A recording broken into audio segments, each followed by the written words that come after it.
Greetings, comrades. I'm Gigantals. Welcome back to another episode of Gigantals Theory.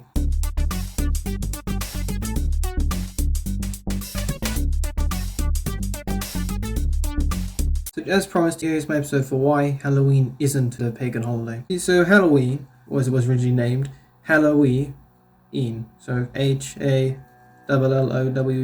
then apostrophe en, which basically means Saints' Evening. So there are claims that apparently the church, once again, is trying to incorporate a pagan holiday and events into the calendar to try and bring the pagans into the church, similar to the claims about Easter and Christmas, right? And then how they can do Halloween. So according to one guy, this guy's name was Brad. Apparently I have a bad history with Brads. Remember Brad from Emily is Away? Anyway, so Brad Winstead apparently works for the Christian Broadcasting Network.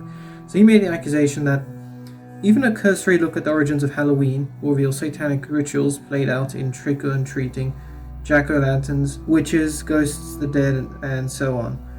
If you've ever taken time to research any of these Halloween practices, you'll see the satanic background from the Celtic tribes of Scotland and Ireland. This is all actually based on poor research and propaganda after the Protestant Reformation. Once again, the Protestants like to distort the facts about what actually happened. I'm not blaming any Protestants nowadays, because they're not 600 years old. Anyway, if you actually look throughout history, you'll see you can go all the way back to when the church fathers themselves wrote about how they try to distance themselves from paganism. So the whole topic about Halloween, or Hallows Eve, or Hallowtide, whatever, it's all revolves around the deaths of the martyrs and saints. You see, it was a customary practice of the early church to solemnize a martyr's death on their anniversary. It would be normally held near the place of their martyrdom. And in the 4th century, the neighbouring churches would celebrate common feast days. And then Pope St. Boniface, whose pontificate was between 608 and 615, had made a feast day for all the saints who didn't have their own feast day on May the 13th in 609. However, this for some reason coincided with the Lemuria feast for the pagan Romans, which focused on the restless dead. Then a century later, Pope St. Gregory III, whose pontificate was between 731 and 741, consecrated a chapel in the St. Peter's Basilica to all the saints with the feast day on November the 1st. Then it took a while for Pope Gregory IV, whose pontificate was between 827 and 844, to enforce the celebration of All Saints' Day across the entirety of Christendom on November the 1st, with then All Souls' Day was celebrated on November the 2nd. So some will claim this is basically trying to convert a pagan holiday into a Christian holiday. And then people point to the feast of Samhain, I believe that's how you pronounce it, as an example. So, Samhain was a Celtic Irish holiday, and it marked the end of the harvest and the beginning of winter. And people drank, feasted, had meetings, and they competed with each other. For instance, they did horse racing. Now, especially later on, they believed that from the Celtic pagan traditions, that the other world portals opened to the earth, and supernatural beings came to the earth during Samhain. So they'll do stuff like burn ritual bonfires, which would apparently mimic the sun and hold back the darkness and decay, and then burn evil and cleanse them when they pass like their cattle through two ritual bonfires. They'd also try and practice divination through means of like apple bobbing, or trying to catch the suspended apples with their teeth while competing with other people, or peeling an apple and throwing the skin over your shoulder, and then looking behind you to see the way that the skin peel had fallen, and then reading the future from that. I don't know how that works, but apparently it does. They'll also eat hazelnuts, which doesn't seem like, even looking at it now, like, unless that makes you go like have visions, then how are you going to meant to see the future? I mean, it's not nutmeg. No, I didn't have any nutmeg myself, but apparently on my geology course, a friend of mine told me how one of their flatmates wanted to see, because apparently nutmeg has hallucinogenic properties. So he ate 2 whole nutmegs, and then he was fine for a while, and then he kicked in the next morning, in which he woke up and thought that apparently Satan was outside the window when it was actually just a car driving by. And he sat in a hallucinogenic state on the couch, not doing anything, just staring off into space. And my friend had to give him like a glass of water, like, there's a glass of water if you want it. So the point was, don't ever take whole nutmeg, okay? But for some reason, instead of eating nutmeg, probably didn't have it then, they ate hazelnuts, which apparently meant to have a divination or whatever. They also practiced mumming and guising. So mumming was basically when they do folk plays on the spot, come with the play, right? Do something like that. And then guising was an early form of trick-or-treating. Then they also celebrated what is known as mischief night pranks. And then later on would come costume wearing and stuff, especially around the 20th century. Now, there's a major surge in Celtic paganism during the late 19th, early 20th centuries. There were attempts to bring back the culture. They would try and enter their year around Samhain. So apparently there seems to be a lot of pagan connections for Halloween. Not exactly though. You see, you need to look at the actual ages of these traditions. For instance, dressing up for Halloween only occurred within the late 19th, early 20th century in the US. The earliest recorded divination attempts during Samhain were in the 18th century. The whole mischief night pranks, they were first recorded in 1736, and then the mumming and guising and the trick-or-treating and everything, all that stuff, it was first recorded in the 16th century. Samhain itself was first recorded as a proper form of celebration in the 10th century. However, if we try and compare this Samhain holiday customs or these more modern traditions to the actual origin of Halloween, which the church started, so technically it started on May the 15th in 609. Then the day was moved to November the 1st, finalized there during the pontificate of Pope St. Gregory III in the 700s.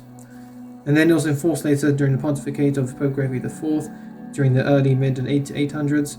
And then this would mean that it was enforced across the whole of Christendom at least 50 years before the first mention of Samhain, which would mean that the final date before this was fully enforced. So it being moved to November the 1st was at least 150 years before Samhain was first mentioned. And then the original holiday itself, May the 15th, was over 290 years before. And then even before that, we have the 5th century Saint Maximus of Turin, who we only know died sometime between 408 and 423 AD. Now Saint Maximus of Turin, he preached on the week after Pentecost about all the martyrs who had died and would later include the saints. This time of preaching would eventually become the first date for All Saints' Day. And then we know the earliest mention of this All Saints' Day comes from the Comtes de Wurzburg, which was written around the 6th, 7th century. It mentions the Dominica in Natale Sanctorum, which means the Sunday of the Nativity of the Saints. So clearly there was an All Saints' Day of sorts as far back as the 5th century. This is the 400s we're talking about.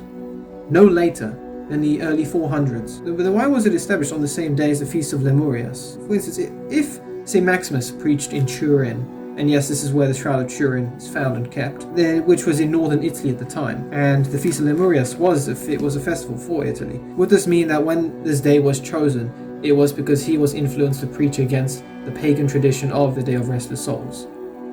No. It's actually because of Eastern Europe. You see, Constantinople, or New Rome, at that point in time, was the center of the Christian world. It was extremely powerful, and a lot of the influential characters in the church came from the east. And you see, they celebrated All Saints' Day on May the 13th. So what ended up happening was that the Pope, due to all of these influential bishops, would originally choose that day in May to celebrate it. It was a much major connection between Saint Maximus of Turin in Italy to then say, okay, well, he's connected to this pagan root. Not really, because it was already a well-established tradition on that day in the east. And Italy is extremely far away from Turkey, so it would be quite hard for such a localized pagan holiday to go from the declining Roman Empire all the way to the very powerful East. So there was no pagan influence for the origin of All Saints' Day. But then why did the date change to November the 1st? And that all has to do with the politics in the West. You see, in the late 8th century, Alcuin of York was working with Charlemagne to try and introduce the holiday of All Saints' Day into the Frankish kingdoms. And this was celebrated on the 27th of October, or the 1st of November on our calendar. And the Archbishop Arno of Salzburg in 798 called for that holiday to be celebrated in southeast Germany. And Alcuin of York praised him for that. And then in 835, it was declared a day of moral obligation, so you had to go to Mass unless you had a very good reason not to, throughout the Frankish Empire by Louis the Pious, with the support of Pope Gregory IV and the bishops there. The Frankish Empire would eventually become the Carolingian Empire, and replaced with the Holy Roman Empire. So according to the 9th century work, the Felira Oengusso, was the Martyrology of Oengus by Saint Oengus of Talacht, sorry if I pronounced it wrong. It was the king that the rest of Europe celebrated All Saints' Day on the 1st of November, including Ireland at that point in time. April the 15th is the date celebrated in Rome, which was part of the suppression of May the 13th. By the 12th century, May was no longer found in any of the liturgical books. This is probably due to the Great Schism, in which the West basically tried to distance themselves, the churches in Schism, from by the Eastern holidays and changed the dates. Now, was Samhain an influence on the dates in Britain? And the answer to that is no. As Saint Oengus, I believe that's your brother's name, of Talacht, he said that the 7th to 8th century church in Ireland celebrated All Saints' Day on the 20th of April. Samhain was never celebrated on that larger scale. It was never a big event that everyone took part in. It was celebrated on a much smaller scale. It was mostly celebrated on places like the Isle of Man and parts of Ireland and Scotland. So we see that they changed the dates to the rest of Christendom after it already long since been established there. So we've seen that celebration of All Saints' Day, including trilogy of All Hallows Eve, All Saints' Day, and All Souls' Day, which came together to make up the season of All Hallowtide. They predate celebration of Samhain and the traditions for that. Similar to my other videos, as I've proven, those holidays never had any pagan roots to their origin. So I'm going to focus on the traditions instead. Because whilst like for Christmas I'm going to try and make a video specifically about traditions, this is a lot here. The main problem when it comes to Halloween is because of the traditions, right? People dressing up as demons and ghosts and witches. That's the main problem when it comes to people's opinion of Halloween, saying, how's this a Christian holiday to celebrate such satanic things? Well, let's see. So the earliest thing we've had of any full celebration occurring at around the November 1st in Ireland, it was just a simple harvest festival. You see, a lot of the pagan traditions actually came a lot later, as I've said about with the dates. Before then, it was just a simple, hey, we've got the harvest in, let's have a few beers to celebrate. And look, we've got loads of food, let's have a treat, let's have some apples. Because, they're in season now. For me, okay, they're in season for me right now. This is what happened with the holiday of Hoptuna, I believe as you pronounce it, on the Isle of Man, in which children would carve turnip lanterns and would then throw them at doors who the people didn't give them any money when they went in the form of trick-or-treating. However, this was recorded no earlier than the 19th century. However, this couldn't have occurred any earlier than the 19th century because turnips hadn't been brought in before that period of time. And it's more or less died out now, which is good, although turnips were used elsewhere. But I used the holiday of Hoptuna because it's the oldest tradition on the Isle of Man that really hasn't had much change to it. So it's almost like a time capsule. Okay, then we have the Allantide of Cornwall, which was centered around the feast of St. Allan on the 31st of October, as well as the next day. He was the saint who was the bishop in the 6th century. The pagan traditions for this holiday are only recorded as late as the 19th century. Okay, and this is Welsh, so I'm sorry if I pronounce it, okay? I really am sorry. So the holiday of Palangaya was more about preserving meat for winter than the harvest. Personally, I can only find the year 1733 is the earliest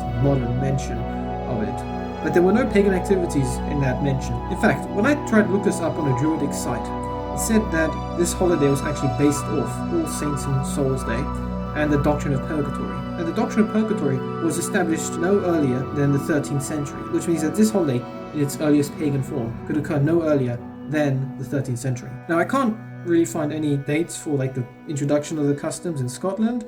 I can really go back to 1773 by Robert Burns, which means if you look at all this in context, you find that all the pagan traditions for Samhain came along long after the harvest or meat preservation holiday started. And All Saints' Day occurred even further back from that. You see, you can't say that a harvest counted as a sort of Samhain. Now, for those who say, okay, well, you just don't have any proof. They had harvests then, they celebrated it then. You go, you can't prove that that was actually a true Samhain, because that's like saying that the solstices, from the time the dinosaurs walked the earth, prove that the Celtic celebrations are older than the holidays like Christmas, which didn't exist yet. And that's wrong. You see, when it comes to this sort of stuff, you could have the solstice, okay, fine. But you can't prove that has any connection to the holiday until you actually find a reference to something happening on that holiday. So when it came to something like the practice of divination there, that had its roots in the 18th century. And you can't prove that it occurred any earlier than that. So you can't say that it was practiced any earlier because you didn't have the evidence for it. I mean, you could theorize maybe it occurred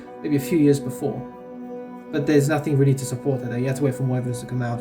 And the problem is that when it comes to these sorts of records, the British Isles were in a sort of dark age because the only people recording anything at that point in time were the monks and saints and bishops. It wasn't really recorded anywhere else other than in songs and poets and bards and everything. That's not too accurate when it comes to actually recording information. So when it comes to something like a tradition that was practiced especially by the medieval church, when it comes to something like soul cakes, you can say, okay, we don't really have much evidence that these occurred for the medieval period. However, we have a reference and we have a name and the actions that did occur in the early All Saints' Day, which was almost 1,400 years ago. This custom was fairly new compared to the rest of the holiday. But first mention, the actual holiday itself was almost 1,400 years ago, and the roots with St. Maximus of Turin are almost 1,600 years old. And if anything, it was actually the tradition of preaching and speaking about the dead, the martyrs and the saints, actually predated the holiday itself. So all of the later traditions, okay, you can talk about that sort of stuff and say, what were these inspired by? But the actual whole point of that holiday, it came about before the holiday even existed. And then we have the Festival of Samhain, which is in its more modern phase, only 1,100 years old, after having faced 700 years of suppression in the most rural, isolated communities where what was left of the Druids attempted to preserve their culture. But in that time, they instead picked up a lot of the occupying Roman and later Christian traditions and theology to enhance their festival further. So why did all these pagan traditions and customs all come together on the Feast of Samhain, which was occurred at the same time as All Saints' Day? And the reason why is exactly the same as Christmas.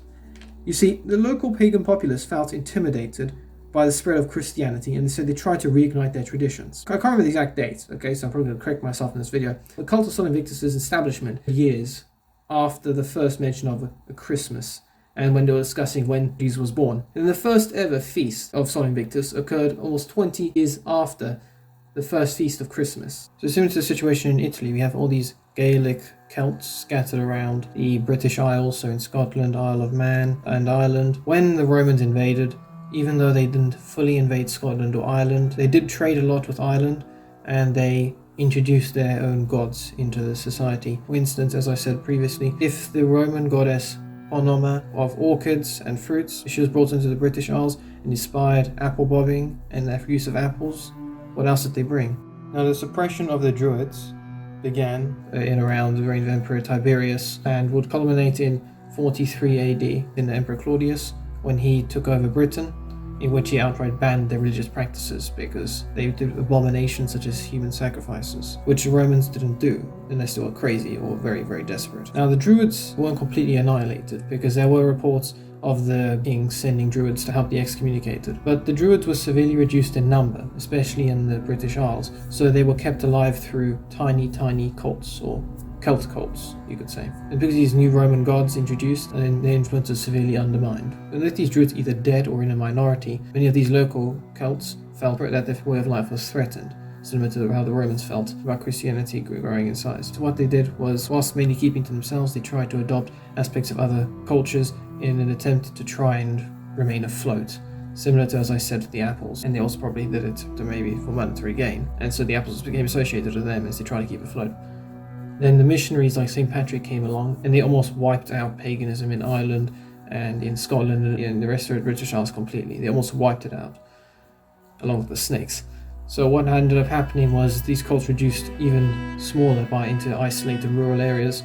They would try and adopt parts of Christianity in order to remain afloat again. So moving on from Rome to Christianity. It was also because, as I said, they couldn't sacrifice people anymore, so they had to find ways of celebrating their own traditions without being hunted down by the priests and soldiers. So whilst Samhain and All Saints' Day did start independently of each other in different spheres of influence, All Saints' Day grew during the 700 years or so, when Samhain disappeared almost completely because of the Roman oppression initially, and then Christianity just flourished and took over. So I won't say the cults just stole the holiday. What we do need to remember is that a majority of the population of those cults who had been Christianized did not celebrate Samhain as their traditions taught them. It was just a simple harvest festival, and they would probably go to mass after that because they were Christianized. They didn't have any need for their pagan roots anymore. It was mainly the tiny Celtic cults that tried to keep their traditions afloat. But following the Reformation, the church's influence over the British Isles weakened massively, led to a steady resurgence of paganism, and it started growing from then on because they had a lot more room to practice what they believed without being persecuted massively. They just tried not to do anything severe like killing people again. And this split could be seen from after the Reformation because, as I said, the Druids had already taken the doctrine of purgatory from the 13th century. And then when agnosticism and atheism started growing, especially in the 18th and 19th centuries, that's when there was a massive Celtic cultural revival. So how did the church celebrate Halloween? Because that is the correct way to say it. You don't need to say Halloween and think, oh, well, that's dressing up and ghosts and stuff. No. Halloween, the true Halloween, is what the church established. So the church originally celebrated Halloween through obligatory mass and then with soul cakes, which I've looked at them and they actually look quite nice. The purpose of these soul cakes was when the poor and the children would go around the villages and towns and stuff begging for food, they'll be given these soul cake pastries. And then in return, they would pray for the person who gave it to them, the dead relatives in purgatory. This was started maybe a couple of decades before the doctrine of purgatory was fully established, because that doctrine did exist for a very long time. As you can see, this is clearly why the Protestants don't like Halloween very much, because the whole point of it and the way to celebrate it is all about the dead souls, even though technically they aren't dead, they're living through Christ. If you follow Christ's ways and you love him and everything, then you live through him, but if you don't, then you die in both flesh and body and you're going to hell. Whereas those in purgatory are just trying to cleanse themselves. And I'll go into the whole doctrine about purgatory and everything, support that with scripture in a bit. Yeah, another video. But the point was, the reason why they celebrated it with stuff like these soul cakes was because it was right after the harvest, especially in places like Britain and Northern Europe. It's similar to the whole point of Pancake Day before Lent. You have all this stuff at hand. Whereas there, you're trying to get rid of everything for the fast, and here in Halloween, you've just got a lot of it, and being generous, you're going to give it to charity. There are also some more cases in Poland, where people would sing in the forests in an effort to comfort the dead. I don't know why they'd have to go into a forest in particular, but I'm sure that if I was dead and my descendants were singing to me, I would be very happy. And the practice of visiting graveyards and cemeteries to lay flowers and be with the dead relatives, that was established, is still quite strong, especially with the Spanish and Latin countries, right? You know, have El Dia de Muerto, the Day of the Dead. Although, thanks to the James Bond movie Spectre, there's a proper big festival and parade and everything, which I'm a bit annoyed about personally. But the whole point of that holiday was to basically remember the dead. In a sense, the movie Coco, it sort of shows that. Like at the beginning of the movie and the end of it, when it shows the scenes of how people celebrate. They would go to the graveyard, they would put like food out or something. And it was also because they expected the ghost would come along and eat it, really. But it's just remembering it. And you know, some people also had parties about the saints, because this is All Saints Day. If there was a saint that didn't have a proper feast day, they'd all be celebrated. And even if those who did have a proper feast day, so you know, you'd have all these people celebrating feasts and having parties and everything for all these saints. So there really is nothing pagan or unchristian about the whole point of Halloween at all, and how it was celebrated. So then why is Halloween so pagan in that sense today? Well, one, there's always been large numbers of Irish immigrants to the US, whether it be Cromwell. Was Cromwell a good example of one? The date of famines and everything. All these Irish immigrants went to the US and they brought along all their traditions and stuff with them. St. Patrick as well. So some of them, especially those who were in this new land, who really wanted to keep their culture, the sense of identity, they would bring along all their customs and traditions. And the second point is about the thrill and the rise of neo-paganism. And when I mean thrill, I mean it in the sense of that, like, if your parents tell you to not do something, and then you disobey it because they told you not to, right? The thrill of breaking the rules set by your parents, in which worst case scenario can lead to underage drinking and drug use and other terrible stuff that messes up society. So one of the problems with, I guess you could say, strict Christian families, because there is almost like you could say a spectrum between Christian families that are maybe too conservative and then Christian families that are too liberal. So it's somewhere along there you can get the perfect family. And sure, maybe it's not in the exact same place for everyone. If you have a Christian family that's too liberal, and they don't really, they don't go to like mass or talk theology or even pray together, well, that's going to end up damaging the family somewhat, and then the children will never really know God, and they'll probably fall away. And then you have the ones who are too strict. And when they are too strict, it ends up pushing away the children. And I have spoken to people on Facebook, and they told me that it's hard. It's really hard sometimes to be the perfect Christian parent, because you're afraid of you're going to push them away, or you're not putting them in close enough. So in this context, if you have a strict Christian family who tells you not to get involved in pagan cults, but then the people in the pagan cults use their own means to like seduce you and bring you in and treat you nicer than the parents are, then there's a thrill of it when you go to those meetings. But in the end, that's no different from the method Satan uses. Because remember, he seduced Eve into eating the fruit, right? He said to Eve, if you take this fruit, you will be like God. The thought of becoming better than she was by Satan, who promised her something more, something that sounded brilliant. And let's be honest, it does sound brilliant, but it's impossible. Because of that seduction, she was led astray, and she ended up facing the consequences for it. The saying goes, the devil doesn't come in like a man in red with a forked tail and horns. He comes as everything you wanted. Or rather, he tries to seduce you into sinning with promises and everything like that, right? When you have all these pagan cults going around trying to recruit people in, like Christian families, they'll probably promise things that the Christian families, their parents will say, no, that's wrong, don't do it. But then because they're typically rebellious teenagers, they're busy being led by, as some people would say, the wrong head, and they're seduced into going to these cult meetings, and then they're slowly indoctrinated into it. That is a problem with modern society, and many parents will agree with me. I mean, I'm not a parent myself, but I understand that concept. That's the problem with the thrill of joining these neo-pagan cults and groups, especially Wicca. So I covered it a bit in my response to the video. But when I played Sarah is Missing, she was a practicing Wiccan. She went to search the truth, and that ended up leading her to a cult somewhere in Europe where her friend was killed and everything. That was because she was seduced into going there. Like, seriously, if you read some of the activities that the cult did, you would understand. But it's almost the seduction of, and it's not necessarily sexual seduction, but also the seduction of the promise of power. That's probably one of the biggest reasons why people end up being led astray and seduced into these cults. And so when you have all this neo-pagan stuff combined with attacks on the church and a lack of theology and education going around lately, then you have the perfect recipe for an apostasy. Death is the result of sin, and Satan led us to sin, and he tries to lead us into sin still. Then the whole point about All Saints' Day is to celebrate the people who are in heaven. So by celebrating those who are in heaven, we are mocking Satan for failing to take those saints to hell. If you go to heaven, you're a saint. I'll go into the whole theology about that another point in time. So by celebrating All Saints' Day and All Souls' Day, you're basically mocking Satan, saying, you couldn't bring these people to hell. In a sense, that's almost unfortunately become a little bit twisted now, especially with all these fake news and lies and twisted truths and everything going around about how the church, the Catholic Church, has a lot of pagan roots. It really doesn't. People just neglect to do their research. I actually argued with people on Twitter about this, and I was blocked by the guy because he couldn't answer me. Anyway, so you need to really stand firm in our faith here and remember, and be well grounded in what we believe in, the history and facts and theology and everything. And can we remember the whole point about Halloween? It's not to celebrate sweets and pranks and stuff. That came much later. At the root of it all, we are basically celebrating the victory of the saints who are getting to heaven. And we should be trying for heaven ourselves too and become saints. So then how should we celebrate Halloween? Whether you're Christian or Catholic, whatever.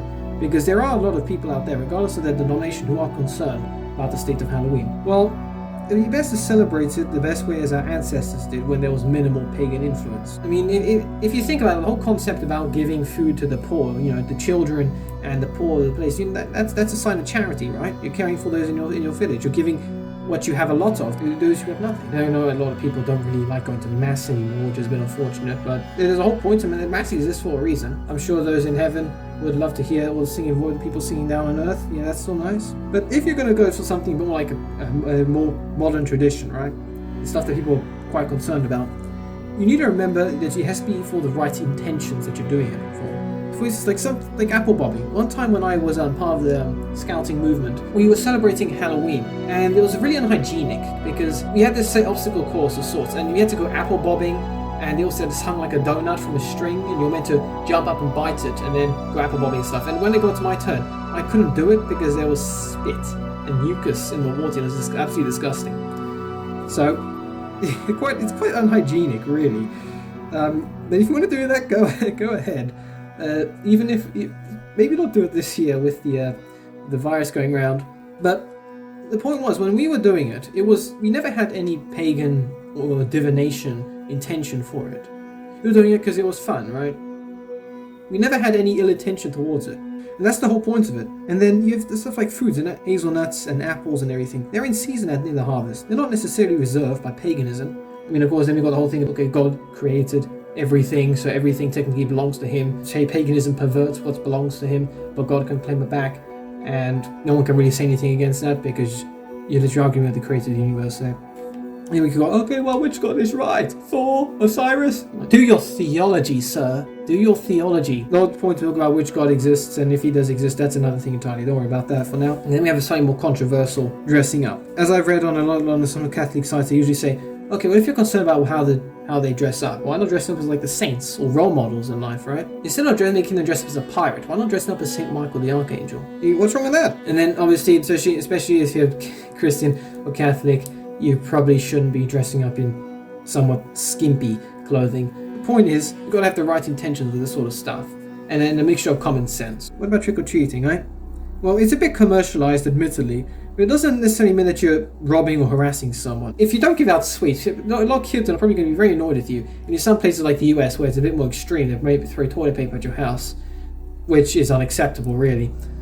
At least they're not throwing turnips at your door. I'm sure that soul cakes may save a few kids' teeth. I mean, even promising a prayer, like a child promising trick-or-treating, and then you give him a sweet, and then you say, like, I'll pray for your family and your ancestors and stuff. That goes a long way. That's nice. If a kid told me that, I'll probably give him an extra one. Like, there you go, you earned this, and then maybe you'll end up taking a whole basket anyway.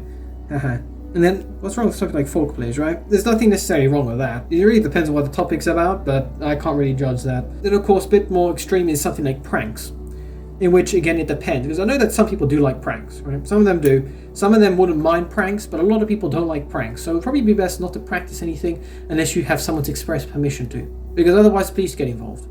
That's not good.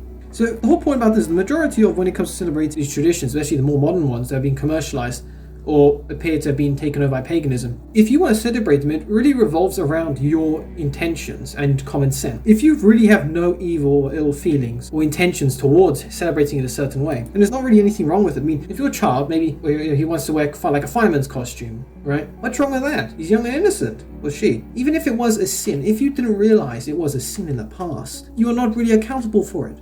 God understands. God knows what you know.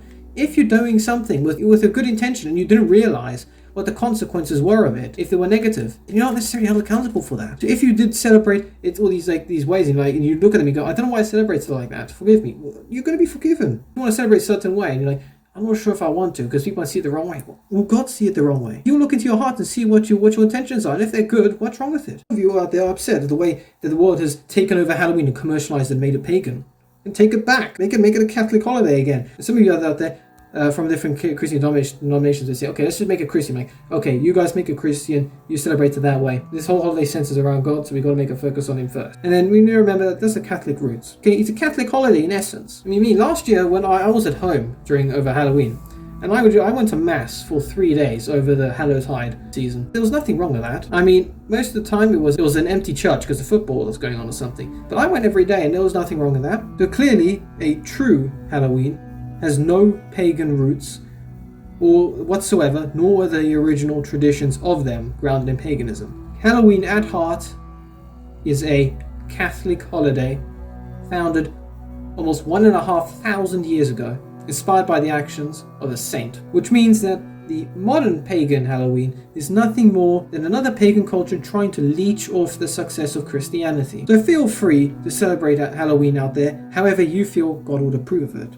Make sure you guys behave, brush your teeth, don't get cavities, kids. Try not to harass anyone. If people don't look like they don't want to give you candy, don't pressurize them, okay?